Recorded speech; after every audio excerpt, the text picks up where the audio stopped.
I hear from your question that I somehow adapted and changed based on my encounter with Bob Monroe.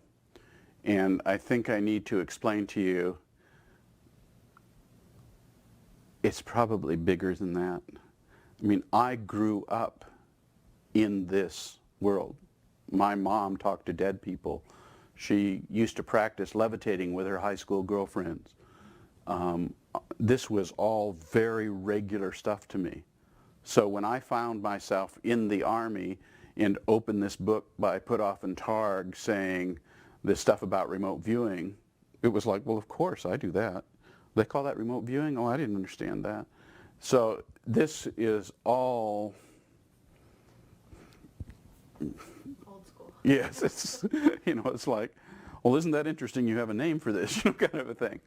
So, and I have many, many experiences myself, many wonderful hemisync experiences myself. But your question is very interesting because Bob Monroe, who grew up as a boy, went to college, went to New York, became a successful businessman in New York, he probably didn't know consciously in his head he was going to change the world. He probably didn't realize that his movement would be one spoke in the wheel of the evolution of human consciousness. So those are things we think about in a conscious level. You think, well, I'm going to go do this now, and I'm going to do this now, and I have these plans. But there's probably a bigger scheme going on than we consciously realize from moment to moment.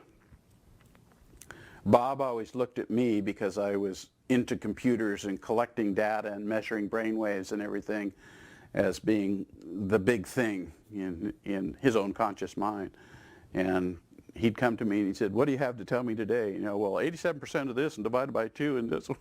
And so when Bob died, my first experience of him was I had a warning screen flash up on my old 386 computer that said, no end to data.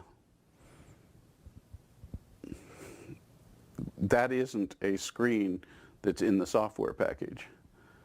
So I said, hi, Bob, push the escape key. So he came to me in a way that I would recognize.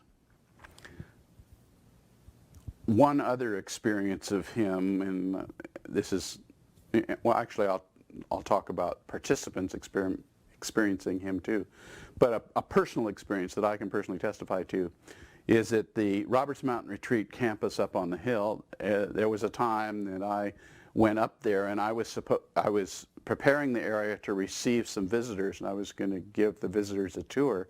And here I'd driven all the way up on the hill, and I didn't have a key to get in the door. And Bob Monroe spoke to me in as clear a voice as listening to you, and said, the key is on the window sill. And I just said, oh, good. And I walked over to the windowsill, picked it up off the windowsill, and opened the door, and the people drove up in the car, and it was fine. Now, I wasn't, on my knees, oh, my goodness, I just had this wonderful experience. Oh, this is really spooky, and everything. It was regular to me. It was ordinary. It was okay, It wasn't any big deal. Other people have had experiences with Bob. People who come through our programs and who never met Bob. Bob died in '95. It's now 2008. People come through the programs, about 1,000 a year. And sometimes they'll come out of one of their experiences, and people are sitting in this room where I am right now, and they're sharing, well, during my experience, this happened, and I found myself, walking along, and this happened, and so forth. And every now and then there's someone who comes down and said, well, I had an experience, but I don't understand it. And we say, well, tell us a little bit about it. He says, well, there was this man. Yes, well, it was very funny because he was carrying a very small little dog. And Bob had a dog called Steamboat, which he just loved, and he was very close to this little dog called Steamboat. So we leaned forward and say, well, tell me more about this. What did this man say to you? And we're expecting this proclamation of the knowledge of the universe. And he said, well, this guy said I should have fun. And we're like, okay, is there anybody else who would like to share? And that's Bob. I mean, in everything we did around here, and when he would talk to people, he'd say, this is supposed to be fun, learning all this stuff and discovering who you are. And so when we get a little message like that, it wasn't the proclamation and the ultimate secrets to the universe. It was just, as I'm saying those words, maybe that is the ultimate secret to the universe.